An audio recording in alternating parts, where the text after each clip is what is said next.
नमस्कार, आप देख रहे हैं परमार्थ आवाज। खबर हरदोई से।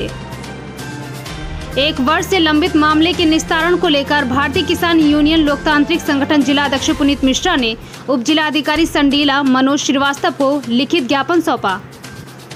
उन्होंने जिला अधिकारी को अवगत कराया कि ग्रामीण जनों के कब्जे में कुछ जमीन है जो कि राजस्व के तहत ग्राम समाज अंतर्गत चक्रोट के निकास मार्ग में पूर्व से दर्ज हैं। वहीं कुछ कब्जेदारों ने उक्त भूमि पर निर्माण कार्य करवा रखा है, जिसको कब्जा मुक्त कराने एवं चक्रोड मार्ग को खुलवाने को लेकर हमारे संगठन के जिला सचिव ध्रुव सिंह बबलू ने बीते 1 वर्ष में काफी प्रयास किया, पर जिम्मेदार अधिकारियों द्वारा मामले को बराबर नजरअंदाज किया जाता रहा, जिससे क्षुब्ध होकर ध्रुव सिंह ने 35 वर्ष की उम्र में आत्महत्या कर ली। उत्तर प्रदेश के लोकतांत्रिक संगठन का हर पदाधिकारी किसान आहत है। इस मामले का 1 सप्ताह के अंदर निस्तारण किया जाए।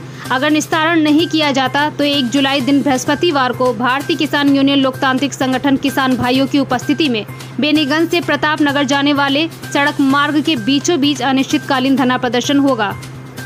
जनपद हरदोई के विकास खंड कोथावा के ग्राम झरुइया में जो कुछ लोगों द्वारा यानी वहां के निवासियों द्वारा चक्रोट मार्ग पर कब्जा कर लिया गया था, उसको लेकर एसडीएम संडीला यानी उप जिलाधिकारी महोदय संडीला को एक ज्ञापन सौंपा गया है और उस ज्ञापन के माध्यम से उनको सारी चीज़ें बताई गई हैं कि उसमें हमारे किसान यूनियन लोकतांत्रिक संगठन का एक जिला सचिव भी एक्सपायर कर गया था और उसके बाद इस प्रक्रिया को उन लोगों द्वारा सही नहीं किया गया, ना ही शासन प्रशासन में बैठे लोगों द्वारा इसको सही किया गया कि उस चक्रोट मार्ग को खोल दिया जाता, उसे छोड़ दिया जाता, उससे कब्जा हटा लिया जाता।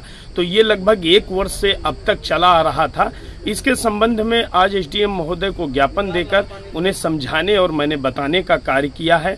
अगर उनके द्वारा आने वाली 30 तारीख तक इस पर कोई उचित निर्णय नहीं लिया जाता है, उक्त लोग अगर कब्जा नहीं छोड़ते हैं उस चक्रोट पे, तो आने वाली 1 तारीख को हम वहीं प्रताप नगर और बेनीगंज के बीचों बीच सड़क मार्ग के किनारे सारे भारतीय किसान यूनियन लोकतांत्रिक संगठन पदाधिकारी और किसान भाई उपस्थित होकर अनिश्चितकाल धरना देंगे और उसके बाद इस समस्या का निस्तारण किसी भी सूरत में कराया जाएगा। इसके बीच में अगर कहीं पर कोई समस्या आती है या कहीं पर किसान भाइयों को कोई दिक्कत पहुंचाई जाती है तो इस मामले से जुड़े हुए संबंधित सभी जिम्मेदार इसके जिम्मेदार होंगे। ज्ञापन प्रक्रिया पूर्ण कर दी गई है। अब उप जिलाधिकारी महोदय संडीला पर डिपेंड करता है कि वो क्या करेंगे क्या नहीं करेंगे। मैंने अपनी जिम्मेदारी निभाई और आने वाली 1 तारीख को भी अपनी पूर्णतः जिम्मेदारी निभाएंगे। अनिश्चितकाल धरने प्रदर्शन का आगाज करेंगे और कार्यक्रम को भारी किसान भाइयों की उपस्थिति में और आगे बढ़ाने का कार्य किया जाएगा। जय जवान जय किसान। हरदोई से ब्यूरो चीफ रवि प्रकाश शुक्ला के साथ सहयोगी संवाददाता अमरपाल सिंह की रिपोर्ट।